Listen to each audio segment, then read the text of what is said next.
السلام عليكم ورحمة الله وبركاته. أنا هنا النهاردة عشان أنفذ عقاب بتاع الكشري. اتفرجوا بقى على المنظر اللي عندي. هي كانت الحتة دي بس. لا لسه هتشيل الأنبوبة طبعا.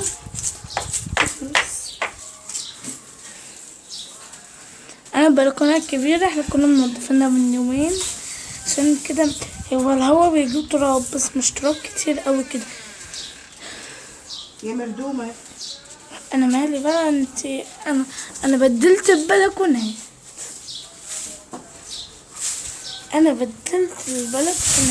ده البصل. ده قشر البصل. بننضفه قبل ما ندخل البصل جوه الشقة، عشان كده عامل ننضف الجدران. معلش بقى عشان الشمس حاملة شوية مش جايبة. دي البلكونة بتاعت أوضة بابا اهي، بلكونة صغيرة.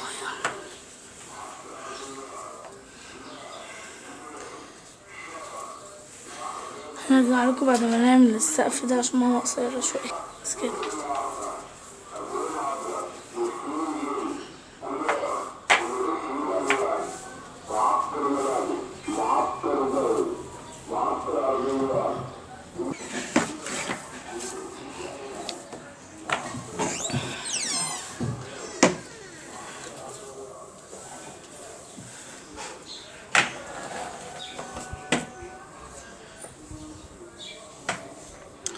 دي طبعا بننضف عشان العيد كده.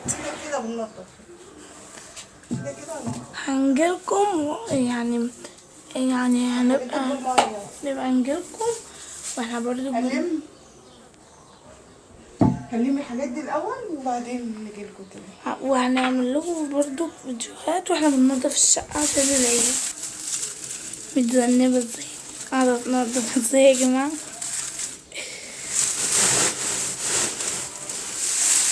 انا يومي هناك طويلة، بلكونة كبيرة قد الجلوس.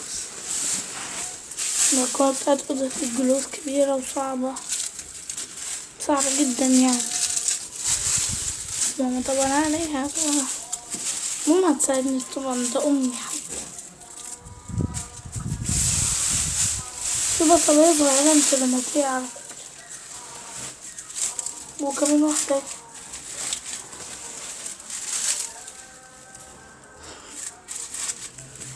هو طبعا مش باينلكوا حاجة عشان الشمس، بس دلوقتي باين بس التراب. بس هنمسح وهندعك طبعا، نعمل تهشير التراب عشان تحته كمية تراب ما يعلم بقى أي عيل. بص البصل قد ايه.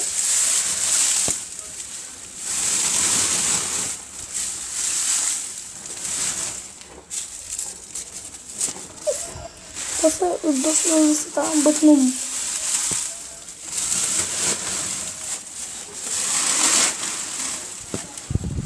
بص الشكارة اتملت ومش هلاقي حاجة احط فيها هنا.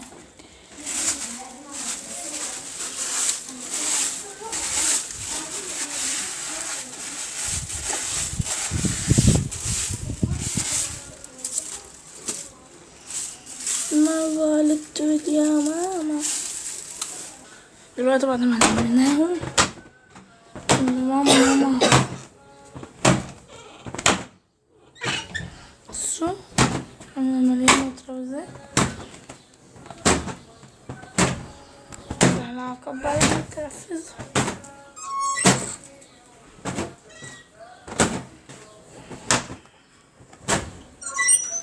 واحد ضلفة التانية.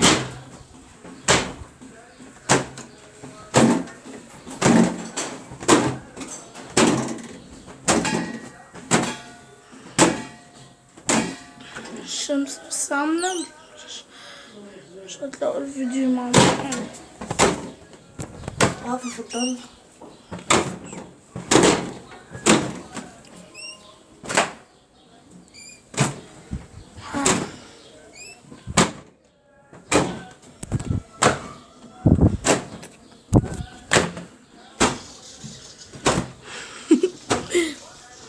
كلمي يا ماما. مم. هنا ظل اكتر. شلنا طبعا التربو. كنسنا هي طبعا شلنا التربو كله. يا ماما انا هتغرق طبعا برضو زي ماما كده ما مين اتغرقت. اللي قاعد في الصالة؟ حد ينولني البتاع ده يا ولاد. البريل ده.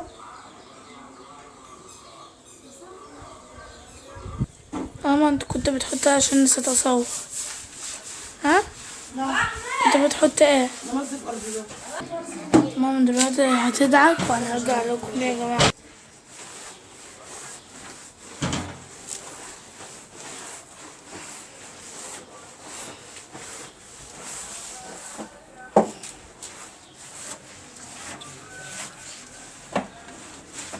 شوفوا الحته دي عملت ازاي.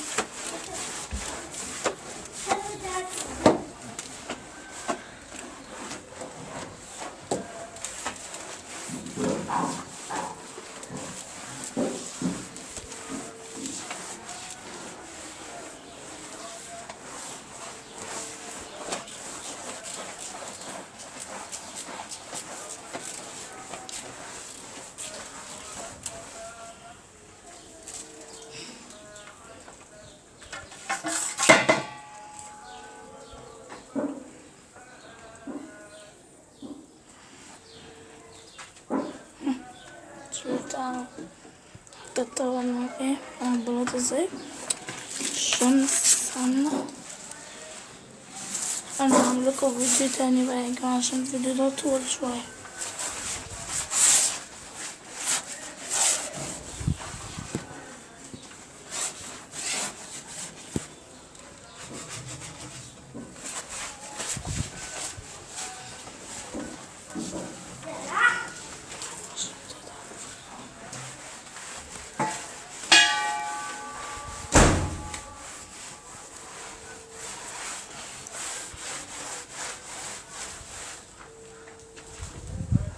ده العقاب بتاع ماما يا جماعه.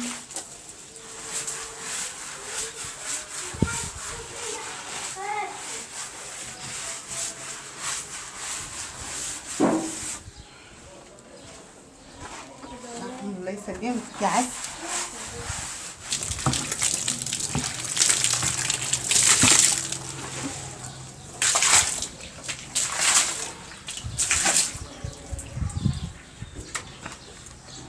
احنا اتغرقنا انا وماما طبعا.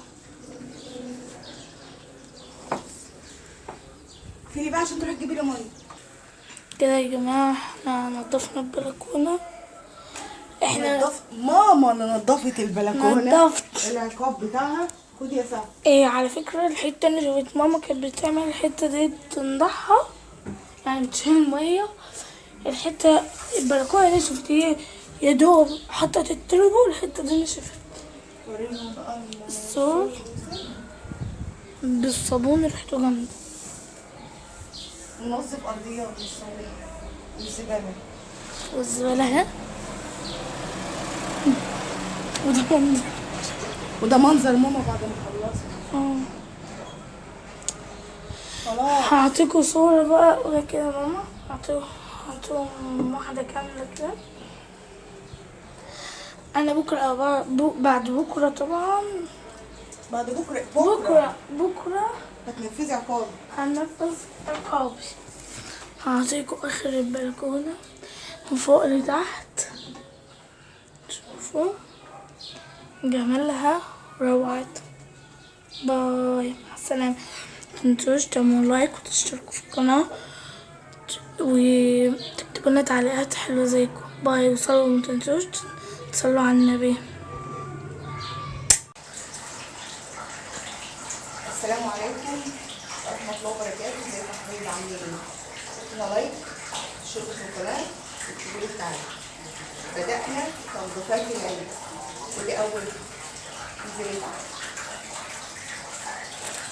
هبدأ بسيب السجاد وابدأ معاكم قبل ما النور يقطع. انا بغسل في الشقة. مطلعتش فوق على السطح الجو حر. بغسل في الشقة. يلا بينا.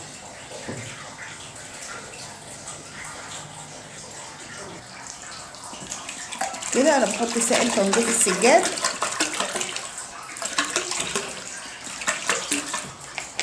جايباه سايب يا جماعه. ريحته تحفة، برضه ريحته تحفة. ريحته جميل. وهنا كلور، واجيب مسحوق الغسيل البودره بقى.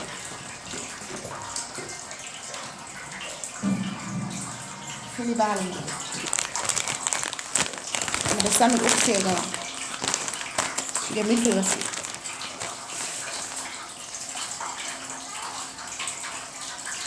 بس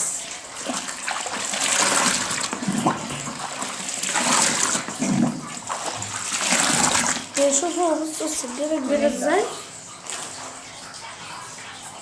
يعني انا شوفوا. طب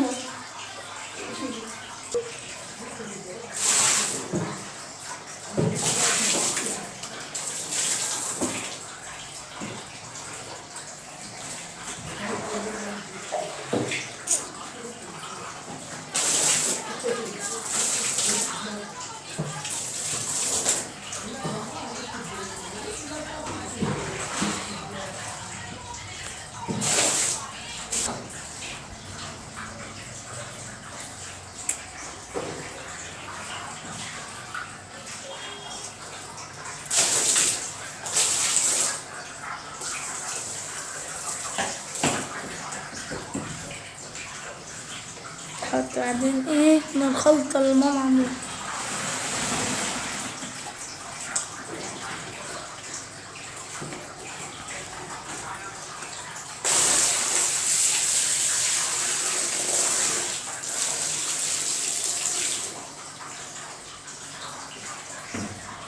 بيعمل الهواء بسرعة.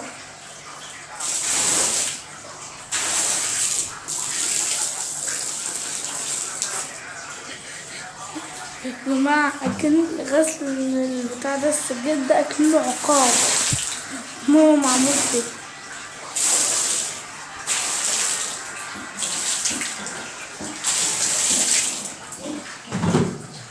اللي حافظ اغنيه بقى والله يا زمن يغنيها معايا في السجاده دي. كان نوال هو كده صفر كده اهو.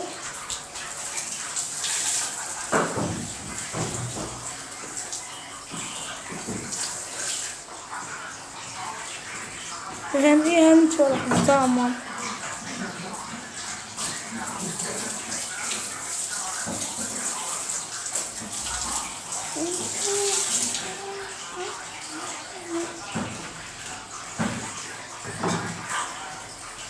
هنا يا ماما. ما هي كل ده هيطلع يا عم. انا بعمل هنا وهغسل كله هيجيلي. نقول بسم الله عشاء بالله. هنقول استعنا على الشقة. توكلنا على الله. لازم نقضي عليه.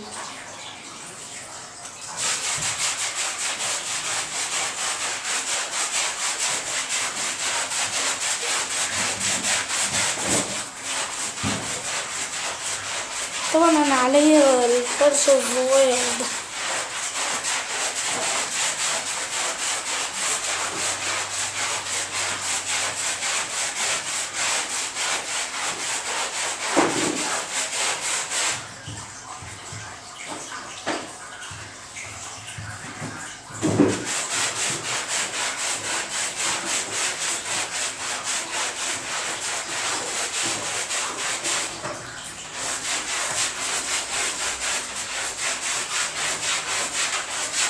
هنخلصها يا جماعة وانا ارجع لكم واحنا نشطفها كده في الاخر، او هبقى اجيب لكم لقطة ماما بتغسل في اخرها كده. ده يا جماعة هو النور قطع. انا خلصت الدور الاولاني اللي بسائل تنظيف السجاد والكلور والميه واريال برضه برسيل اسمه اوكس يا رب. وده هو انا برش اوكس تاني.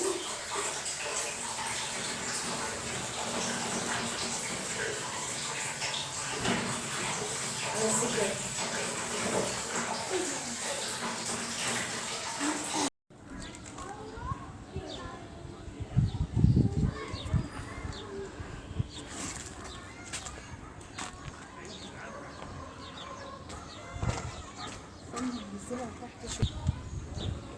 حبايبي عاملين ايه؟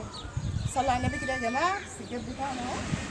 هاتي من اول دي يا صفي. السجاد بتاعنا بعد ما اتغسل على السطح.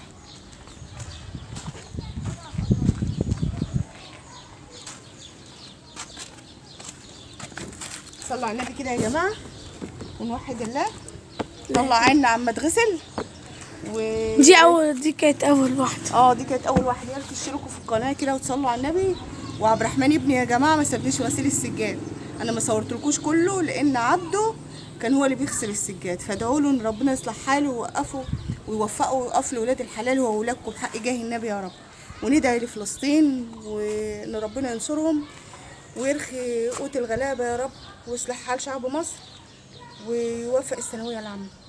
وده كان فيديو بسيط كده عن العقاب بتاعي. هجمع لكم فيه العقاب بتاعي بتاع الكشري وتظبيط البلكونه ومع غسيل السجاد ومغسل البطانيه والستاير. هفرجكم برضه اجيب لكم مقاطع. ربنا يسهل كده حاجه. كل سنه وانتم طيبين. وما ننساش الصيام ونذكر ربنا كتير ونصلي على النبي نكبر في الايام المفترجه دي. ربنا سبحانه وتعالى بيحب ان احنا